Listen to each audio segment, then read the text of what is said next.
Who knew Draymond Green would have predicted the future of sports media? This has been on the horizon for over a decade. Because as a member of Gen Z, my mornings before and after school incorporated consumer media, as especially when accounting for the different social media platforms. When it came to long-form entertainment, YouTube was king. This now meant, in an era where sports and entertainment was blending so seamlessly, my thirst for understanding, nuanced takes, but especially personalities grew. This subsequently meant that athletes and independent creators were the go-to. No more middlemen. And following 2020 and lockdown, a real turn in the tide could be felt, especially with athletes.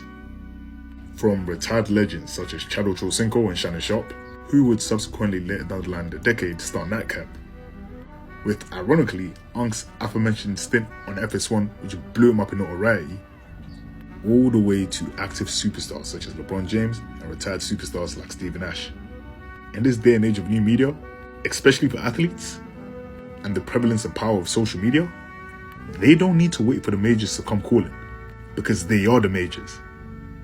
In an era where direct-to-consumer plus authenticity is key, not only for independent creators such as Rusty Buckets, but for athletes especially, they're now in prime position to control their narrative and their branding. As with a global population of over 8 billion human beings and 8.76 billion active users on Facebook, Instagram, TikTok, and YouTube Shorts, there's more than enough for everyone to eat.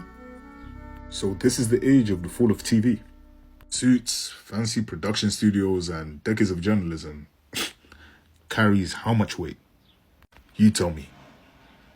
As independent content creators are held to the standard of being as good as their last take, they often don't have the credentials and an illustrious career on the court to fall back on, meaning their words carry weight.